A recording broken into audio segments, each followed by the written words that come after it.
My name is Anthony Robert Rayson. I'm 71. I live in a town called Manteno, Illinois. I was born in Harvey, Illinois.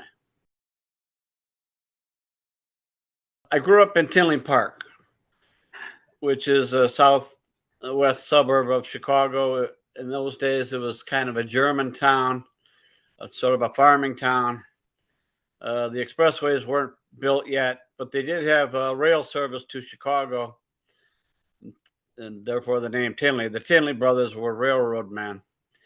But it was a small white town, very racist, and I went to regular public school through high school there, Tinley Park High School. I was actually smack dab in the middle of a baby boom family. There were 7 kids. I was number 4.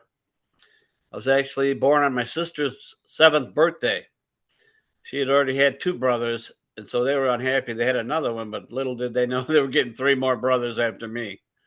So it was a raucous house, a lot of people in the neighborhood, a lot of kids. So the kids kind of took over the town, running around, doing all kinds of things. We played a lot of sports and just ran around with all the other kids in town. And, that's kind of what we did. School, I always hated school, from grade school to middle school, high school, even college. I found it to be uneducational. It was very racist. The students would go around, the boys would go around and during recess chanting these little racist limericks and songs. And there was a lot of hatred involved. Even the teachers were racist and mean and physically violent toward the students. I remember seeing a science teacher throw a kid from the top of the bleachers because he had a bag of Cheetos in his hand. And he ended up becoming the principal. One time, I broke up a fight between a couple kids, and somehow I was fingered as the instigator. And they made me clean it was winter. They made me clean the sidewalk with a spoon, all the snow and ice, for like a couple hours. Really ridiculous. And that's how they treated kids, like they were ants or whatever. And I try to do things like one time in 8th grade, the teacher who was in my mom's bridge class, who was a French teacher, also English teacher, she says, "Well, write a paper about somebody famous." I said, "Okay." I had just gone to that famous rally my father took me and my brother to, that Martin Luther King got a brick offside his head. And so I wrote about Martin Luther King. And so I flunked that, of course, because he's a communist, Another time I did a term paper in English on the book Uncle Tom's Cabin. And I flunked that because, well, your brother did that. I said, no, he did Huckleberry Finn. It's different. I didn't understand the difference of that. So whatever. In geometry class, I did a paper on cubism, which wasn't kosher either. So no matter what I try to do, it, butting my head against a pathetic educational system. So I never really felt I was learning anything unless I was reading a book that I chose myself. I spent a lot of my time reading books during class. So, and then, I went from there. I went on to college. I went to Grinnell College in middle of Iowa. And the only reason was because I had to go somewhere, I guessed. I was only 17 still. My cousin had gone there, and I visited him once, and I knew Grinnell was a stop that John Brown made his way on the way to Canada, but I didn't know what kind of school it was, really. And I loathed it very much, and I dropped out in the second semester. It was in the spring of 72 when Nixon and Kissinger bombed Cambodia again, and the whole country went out on strike. But our school just went out on strike one day. I said, no, I'm staying on strike. I'm done, So I just left. A friend of mine from Chicago came, and we started hitchhiking out west. I left all my stuff in the dorm, and I was out of there. That was it for that part of my education. So I traveled around the country, mostly out west, hitchhiking around. Every now and then somebody would shove a gun in my face, or somebody's dad was pissed off that we were there or whatever. And at one point, I was surrounded by cops. They had all drawn guns right in my face. I was moving my stuff from one little dive to another one across the street, And the guy that owned this decrepit housing was a cop who apparently got assaulted and robbed with a 6'2" guy in a green coat. Well, I had a green coat, but I was only 5'7". I guess that didn't much matter. They rifled through my stuff and found a half a nickel of ragweed I couldn't even give away, which I had tried to. And so I was thrown in prison and facing 6 years of prison for that. And I called my parents. I said, well, you're on your own now, blah, blah, you know. But then they came around and they helped me beat it and just have 2 years probation. You know, I'm sure if I so much as snickered at the judge, he would have thrown a book at me and I would have joined the people that are, you know, forever incarcerated, pretty much over nothing. So that always stuck in my craw. And the time I was in there was a black cellmate who actually was kind to me and he showed me the ropes of how to survive that situation. So I always kind of remembered that. And I say, well, someday I'm going to pay you guys back somehow. And, you know, it took quite a while to do, but eventually I did. I came back to Chicago in 74, and I took a semester at Roosevelt to get back my, you know, off probation or whatever it was. And then I got a job in a toll booth, which I didn't think I would keep very long. And then I got married a little while after that in 1977, but that didn't last long. I got divorced in 1980. So I was like living a bachelor. I was kind of in and out of you know, I wrote my first zine in 1974. And that was when I came back from all that hitchhiking. I had all this stuff I wanted to say and poetry and all this stuff. And it was called People's Polar Express. And I made 50 copies and I showed it to my friends, some of whom contributed to it. And they thought it was real cool and that I was crazy. Because by then, 1974, the draft had ended. So the direct threat to these type of people was gone. They weren't going to be thrown into Vietnam like their older brothers had been. And they could just forget about activism, or they didn't care anymore about, you know, the war or black people or justice or freedom or anything. They just wanted to go to the disco or whatever, get on with their lives. And so I felt kind of abandoned. I said, okay, let's go. And I turned around, no one's there, you know. So I kept writing and I kept working and I tried to think of what I'm going to do with my life. And then I realized that I did want to have children. I wanted to have a real life and a wife and an adult life, a family. So I maneuvered my way to do that. It was kind of funny how he did it. I put an ad in the Penny Saver, which is a free paper, a bunch of ads or whatever. They had a lovers area. So I explained what I was trying to do. And I at that point, I titled myself an existentialist, but somehow they botched that and they called me an extraterrestrial because ET had just come out then. So, all right, whatever. But I did get a few dates and I ended up meeting my wife, who I am still married to 39 years later. So then, you know, we began a family. Our first son was born. We got married in 86, right after the Bears won the Super Bowl and the Challenger blew up. And then we got married. And then in 88, our first son was born. And then 94, our second son was born. But about 1990, my wife encouraged me to go back to school. So I did. And I was working like 3 to 11. So I'd go take a couple classes and then go to work. And I'd maneuvered myself to a place that is kind of dead. And the oversight was pitiful. The boss only came like once a week. So these inmates ran that asylum. Basically, I took care of things. I was the union steward and I'd make sure everyone was safe. And the Christmas lights were put up and cleaned up, and the car crashes cleaned up, and the rats killed, and whatever we had to do, I took care of kind of. But I realized that most of our time was just being wasted. A lot of people were reading these pulp books and just bored out of their gourds.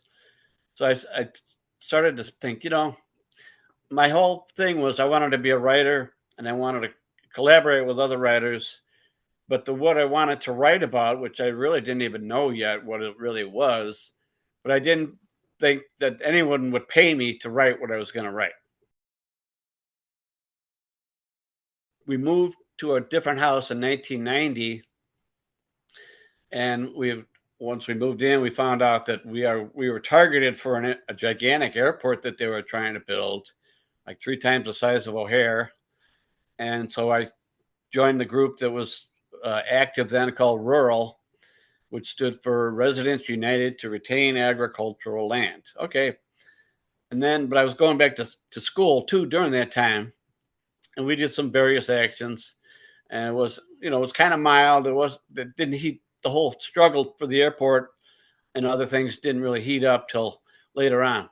But anyway, I got my associate's degree, and they said, "Oh, congratulations! You're one of the people that we decided are going to be. One of you is going to be the valedictorian." Okay, so they wanted an essay contest because everyone had all A's. So they said, "What do you think is the most important thing a student needs to learn at this college?" I said, "Well, here I am already 40 years old. I'll let someone young take it, But then I said, "I know the answer to this." And so the title of my paper was Learn to Think. So then I explained what I thought people needed to do, and I won the contest. So I was valedictorian.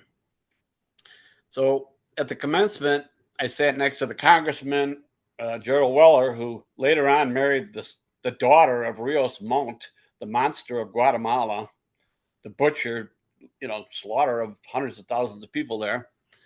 And Jesse Jackson Jr., this guy, all these big shots, and the president of the college. But I decided to, in between reading my address, which was 7 minutes, I snuck in all these anti-airport digs because the college was pro-airport. And so, everyone said, "Oh, don't do that, don't do that." But I did it anyway. There's 7,000 people in this gigantic tent, wind blowing like crazy. It was the only time anyone applauded during a speech. Everyone said, "Okay, great speech," But they're going, "Yeah, you guys are saying some shit," So I almost had a fist fight with the president of the college. He was so shaky. He says, "Some of your stuff was good, but the other stuff was just terrible." And he had these professors blocking my way to put my gun in the bin. I thought, "Come on, you guys, what is this?" So that kind of killed any mainstream academic career. But I did take one more course in the summer, which I didn't even need, which was astronomy, which was pretty interesting and difficult. And the stupid thing was everyone else beside me was flunking the class. So the guy had to put it on a curve. So at least half the people passed, got 70%. So I ended up with like 150% or whatever. I mean, it was a kind of a joke. So anyway, that was it for my academic career because I already had this job that I still had. And at the end of the rainbow, I had a pension and Social Security. And I was already at least, 15 years into it. And we had these 2 young kids. So I just went back to work and then started trying to figure out what I was going to do. And then right around then, I came to realize I started reading, I had read these radical publications like Zeta, The Progressive, Mother Jones, all these, various publications, but I never got connected to any real anarchist situation. So then I read this interview in The Progressive with Nola Ignatiev, the brilliant Harvard professor that helped kick off the Race Trader Journal. And I go, wow, finally, somebody I can relate to who's telling the damn truth. Because I've always felt that we've been lied to since birth, which is more true than ever. And so I wrote him a letter, and they published the letter. And then one of his lieutenants, a guy named Kingsley Clark, who was a professor in Chicago, he came to see me and I got to know him. And then he let me meet the editors at the University of Chicago paper, which is kind of a radical paper. So I sat in on one of their meetings and I said, "Well, where am I going to find some anarchists around here?" And they said, "Oh, go to the A Zone, the A Zone." Okay, A Zone. So on Milwaukee Avenue, I went over there and met a few anarchists. They were kind of leery. Who's this old guy? I'm already 40 and they're all like 20, So, but I started helping them get more active. and I started writing a lot of serious stuff and sending it all. I got hold of the DIY zine underground and various anarchist groups, the Match, Fred Woodworth, and various ABC type people and ARA people. So I started organizing, and I started an ARA group, Anti-Racist Action Group, from the South Suburbs. And then I went to a conference. I think it was at Columbus, Ohio. There were these various groups, and they all had a little literature table. And I said, wouldn't it be nice if we could get all these things from one source? And they go, yeah, that's a cool idea. But then it became super obvious. If it's going to happen, I'm going to be the one that has to do it. So that's kind of what I started with. I started 3 important things in 1998. I started the ARA group, and I started my distro, South Chicago. It was ARA/ABC zine distro at that time. And then I also co-founded a group called Stand, which I named, that sort of took the fight against the airport to the next level. And Stand stood for Shut This Airport Nightmare Down. So we were a lot more direct action oriented. And I was the secretary of the group. And I did a lot of argument crafting. I wrote zines. I compiled information and was sort of the educational arm of the group. But I also conjured up actions, various things we did. I made 3 big crop circles with the no airport, the plane with a slash through it, in 4 different fields: alfalfa field, a hay field, a bean field, whatever. So some of them were really gigantic. And so I had to figure out how to do that by DIY methods, And but it was on the front page of the paper. They came with a plane. They took a picture of it, and the headline was "No Fly Zone over Peotone," because Peotone was where this whole thing was happening. We had all kinds of other things. We had some graffiti taggers come and paint a milk semi during the night at some guy's house. When I read poetry to these guys, and they spray painted a kid standing up to a bulldozer, and we caravanned it down to Springfield and parked it right in front of the Capitol and held a news conference or whatever. This was shortly before 9/11, when that kind of thing wasn't done anymore. But we did all kinds of stuff like that. And I even started newspapers. I wrote about the whole environmental situation in that, the Will County area, south of Chicago. And but I also was able to print anarchist newspapers from that same farmer, publisher right in Peotone. They didn't care. As long as you paid them, they'll print whatever you want. So that was kind of stunning, because I was organizing a prison abolition conference with a lot of headliners like Pam and Ramona Africa, and various serious people, ex-prisoners. I'd already gotten to know several serious activists by then. So I printed 10,000 of those. We were spreading them all over the city, and we had a 3-day conference. And so I was getting more and more. I kind of abandoned the ARA part of the distro because it really wasn't that relevant to what I thought was the real problem, which I thought that the prisons were the black hole of this society, So and I was mentored by this brilliant guy named Sean Lambert, who described himself as a bisexual prison abolition anarchist. He was out of Buffalo, New York, and he'd send me these. I'd talk with him, and he'd send me his tiny print punk style, super heavy duty rant anti-prison publications. And I go, wow. And then he hooked me up to some serious inside activists, and I quickly pivoted to that. And actually I found the collaborators I was looking for: brilliant prisoner writers and artists. So I started printing their work and learning how to make these cut and paste zines. And the cool thing was I could do a lot of this work at work, getting paid on the clock, doing my work, but still doing all this other stuff. It was like Anne Frank hiding behind the wall. I had a big Union bulletin board, but behind it was all my cut and paste tools and all the stuff I would use while I was there. And I'd organize out of my booth. I'd have a phone card. They didn't have cameras everywhere yet and all that. So I was super busy with stand and also my distro. And, I got a P.O. box in another town, and I still have the same one today. So I thought it was very important for prisoners to know that there's one guy that's going to go the extra mile and not just give you lip service or a 501c3 brush off. Most of them don't even return the letters, but I would write personal letters, build relationships, meet these guys, try to help them when they get out, publish their work, spread it around, mostly insights, and they get letters from other prisoners even. They finally got validation for their own work. And I got the education I was looking for from these brilliant prisoners and these excellent writers and collaborators. So that was basically my job, was to be an anarchist paid by the government. So that's what I did. But I did my job as good or better than anybody else too. So, and I saw a lot of dreadful things happening, people getting killed and smashed, and cops, corrupt cops, the whole bit, and I'd go to a lot of conferences and table, and I'd always write a particular zine for that conference, depending on what the theme of it was, and I'd get prisoners, artists to give me graphics for it, or even written contributions, so they could feel part of what was going on.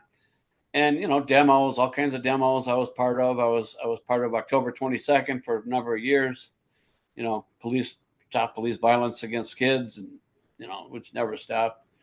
We'd carry caskets down Michigan Avenue and just dump it in the middle of the street. And there was all these different things going on in different parts of the neighborhood. But like when I was growing up, I'd go down there when I was 15, 16. There'd be huge anti-war demonstrations. And all the groups would have their publications, so I'd grab every pub I could see. And the one time in 69, I was 16, there was going to be a big moratorium in Washington, so they had a big line of buses. But all the student mob buses were filled up, and a guy came with a bulletin and said, "Oh, you can still get a seat on the SDS bus." I said, "Okay." So I got on the SDS bus. By that time, the SDS had split into PL, Progressive Labor, and the Weathermen. So this was a PL Maoist bus, and they're trying to convert me to be a Maoist. But I read the big shot Marxists, but I never could. I appreciated their critique of capitalism, but they never seemed to want to say anything bad about themselves. So that wasn't any good either. So I was like an anarchist, but I didn't know what that was yet, really. So I went down there and I was with them. We had a big rally at the Labor Department. There was like 5,000 of us.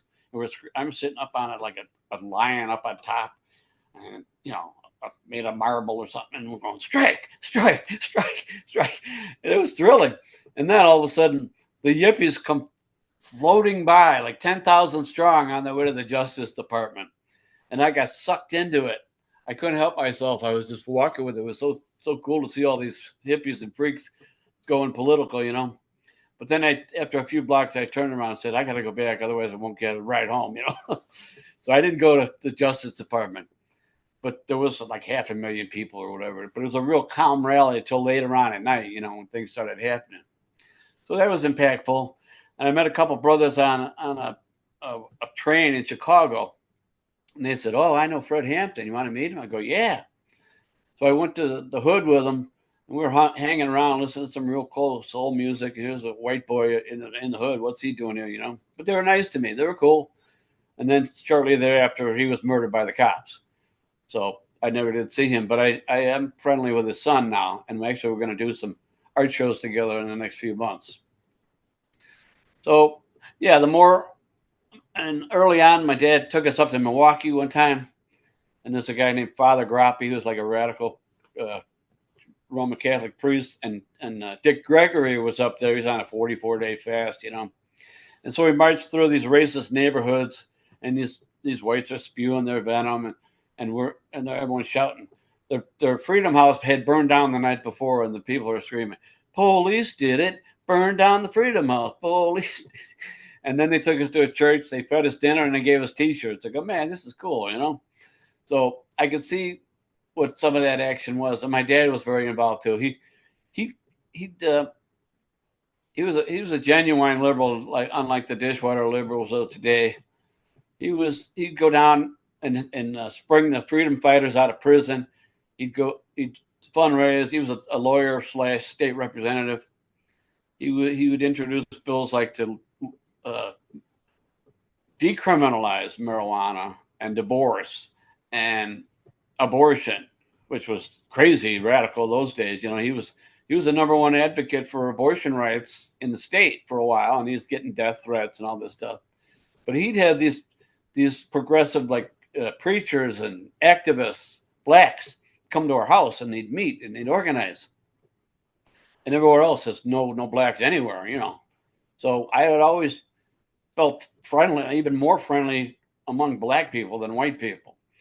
They sent us to the Harvey YMCA, which, you know, a lot of blacks over there were hanging out, playing basketball, swimming, do whatever, you know, get rid of the kids for a few hours type of thing every Saturday, you know, shoot BB guns at targets in the basement, all this kind of stuff, do crafts, whatever, with the popsicle sticks or whatever they were doing. But, you know, I had it in me to I was real active when the whole country was active in the 60s and early 70s, but then it kind of disappeared. And then I didn't get active till 90. And then, you know, then they were saying, oh, history is over with, everything's solved, you know, that Russia's gone. Duh. What about the US? We've been slaughtering millions of people everywhere constantly ever since we started. So they thought I was some kind of kook, but now, you know, now we see what we got. Another in a long parade of dreadful leaders that allegedly elected, whatever. I mean, one of my rants, I'm a connoisseur of the well-written rant, is voting is fraud, among other things. I had read about the Haymarket art anarchists, and I was very impressed by them, and their writings made perfect sense to me. But then when AK Press started coming out, you could get actual history on some of this stuff and analysis and the ABCs of it and what it really is. And it really boils down to some very simple, flexible propositions, you know, solidarity, direct action, which doesn't mean violence, voluntary association, consensus decision making, autonomy, feminism, you know, freedom. So in the right hand, you know, with those humanistic kind of things to sort of have a frame of, you could go any direction you wanted with it. And my thing was the articulation of the best of anarchism is really important for people to know, because that's what I was craving so much that I never could get a hold of. So I thought that was extremely important because, you know, everyone's been so lied to for so long. They don't know, you know, they're asked from a hole in the ground, and you can't really blame them because they've been lied to so heavily and constantly from every direction.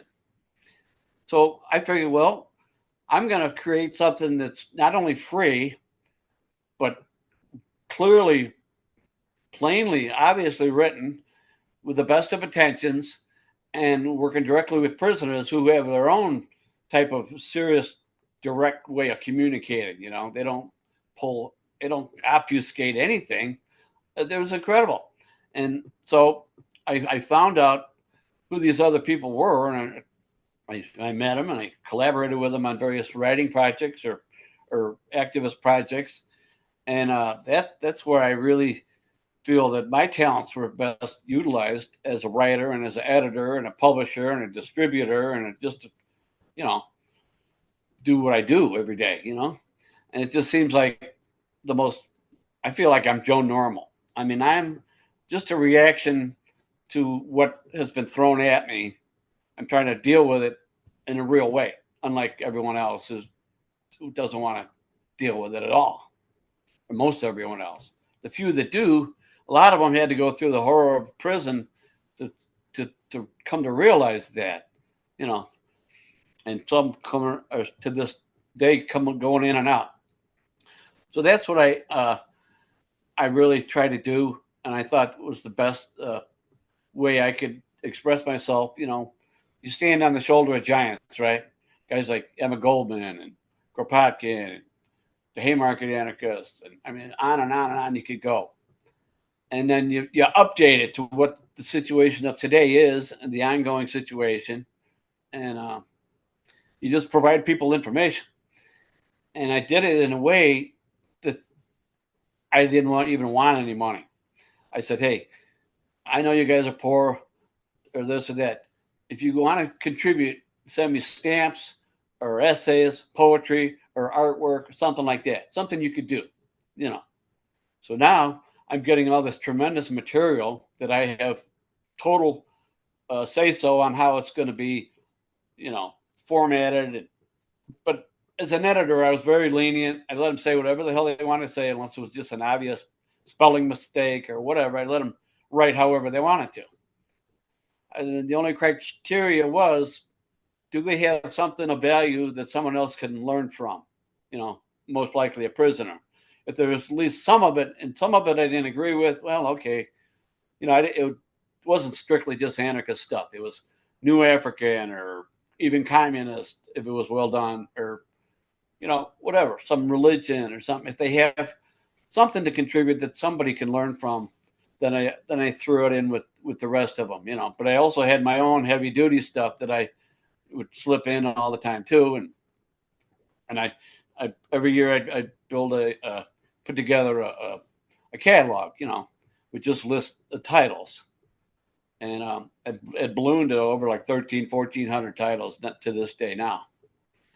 So it's an incredible resource, and also DePaul has my whole archive of material, and they even send stuff to prisoners because they have a policy. They say we'll send 20 pages to whoever wants it for nothing, and no one really wants those other, I call them navel gazing zines that they have, because it's just about themselves or whatever. It has no relevance to other people's reality, difficulty, you know.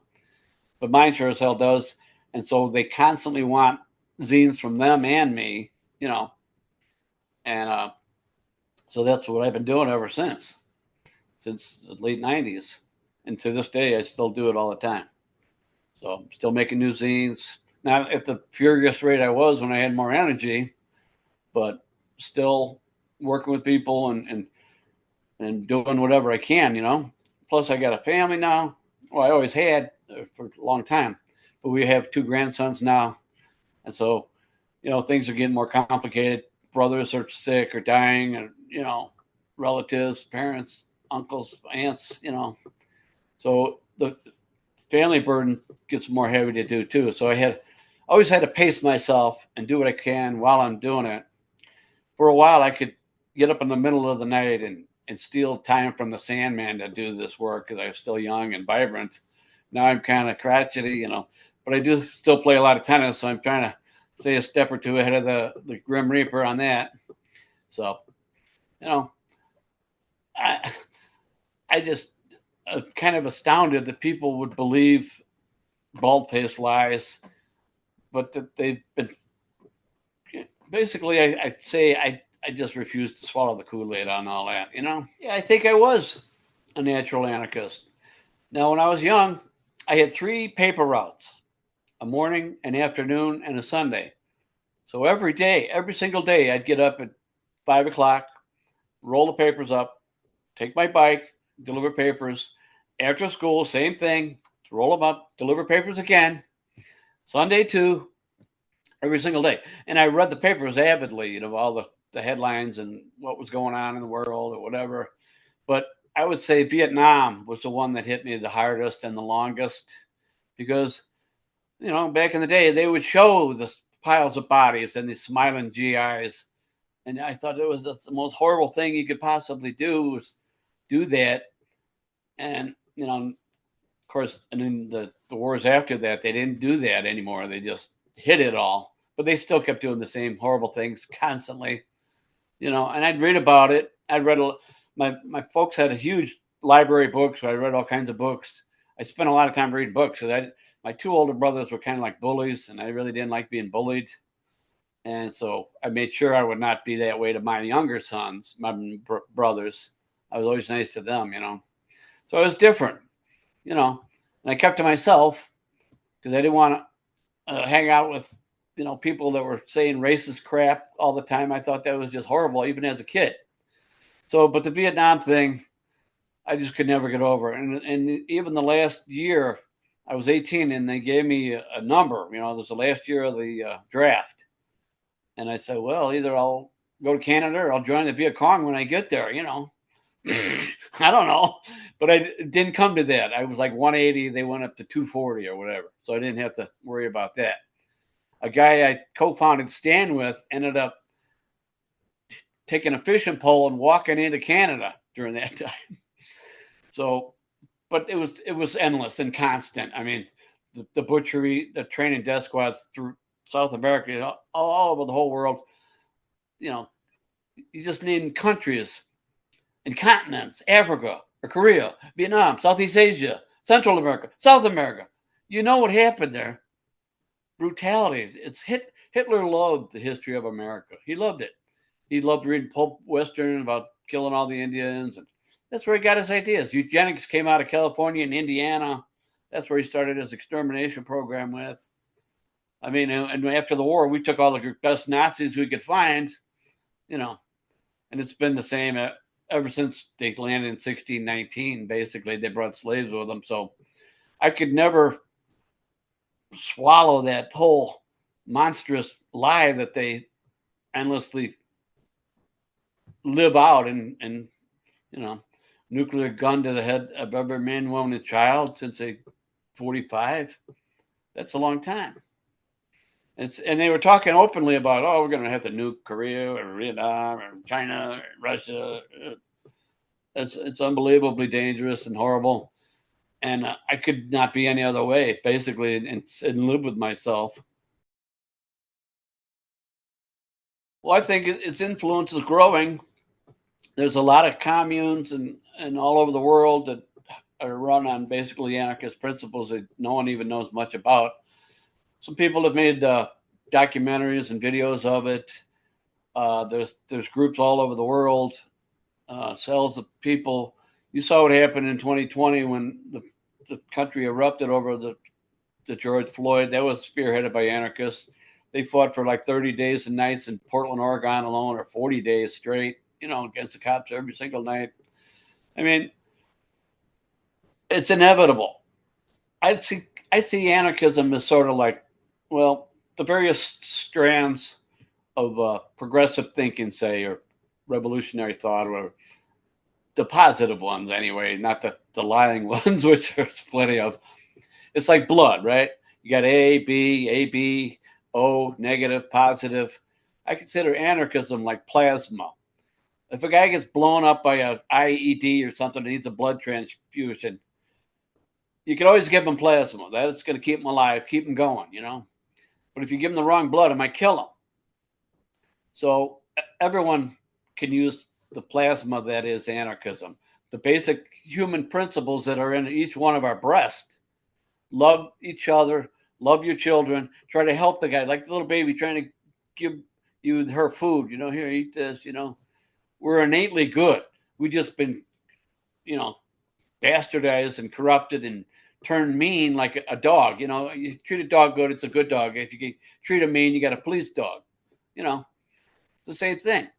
But I could even see it in my grandkids.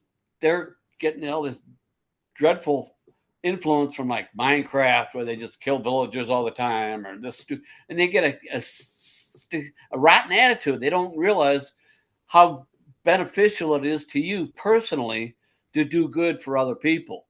That's where you feel genuine joy in what your life is about, and satisfaction in your accomplishments when other people explain to you how much you have helped them from committing suicide, for example, in prison or something like that. Or they've gone from a timid, fearful, self-deprecating person to a brilliant writer, just like out of nowhere, they burst their talents out. You really can have an influence on their life, a positive influence, and they pay you back fivefold. I mean, whenever someone in my family dies or something, they send me these sympathy cards. I don't even get from my own family. So, yeah, it's extremely meaningful. It's basic human connectedness in a positive way that anyone can make use of any number of ways. So yeah, and you think of a family. A good family is when everyone contributes. Yeah, some family members need more guidance than others, like kids or whatever. But if you don't have a cop in your house, right? You don't need a cop in your house. So you don't need that kind of brutal authoritarian thing to make you do what you should do. Positive, good things. Like I say, it took me to age 40 until I really felt in my bones, I'm an anarchist. Duh. What took me so long to find this out? That's what I didn't like. I mean, how are people supposed to know this stuff if I don't even know it and I've been reading my ass off and doing all this stuff all these years? So that's why I focused on the educational aspect of it, sort of like Benjamin Tucker or Max Netlaw or whatever, but more activist and about what's going on today. We're at a difficult time. They're sort of turning, instead of murdering people all over the world, they're sort of focusing on the people here. So, but I just read a thing. Well, I reread a thing that governments since like 45 or whatever, they've murdered like 120 million people, overwhelmingly their own countrymen, like 90 million people. So it kind of goes to the point of authoritarian regimes. Power corrupts, absolute power corrupts, absolutely. Absolutely. They start mass murdering their own people. And that's what government is.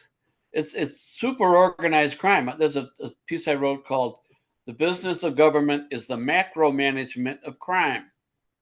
And that's what they are. They're criminals. They're kidnappers. They throw people in cages. They're extortionists. They take our taxes. They're murderers. They're liars. They're genocidal maniacs. They're ecological disaster. They're killing the earth herself. I mean, the whole idea of,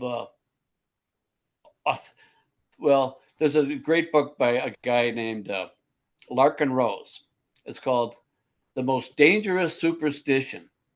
And he hammers away at the belief people have in the legitimacy of government. There's never been a legitimate government. It's always been through coercion that they get to power and stay in power. So it has no validity. It's not, it's like being controlled by the neighborhood thugs, but on a massive international level now.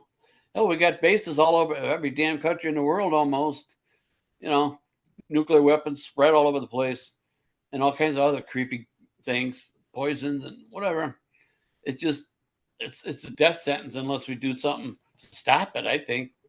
Hell, we get children, we have grandchildren. What's their future going to look like if this crap continues? Something will give and the nuclear weapons will start exploding and there will be no more Earth unless people can stop it somehow. Like, I don't know how or what the possibilities are, but all you can do is try.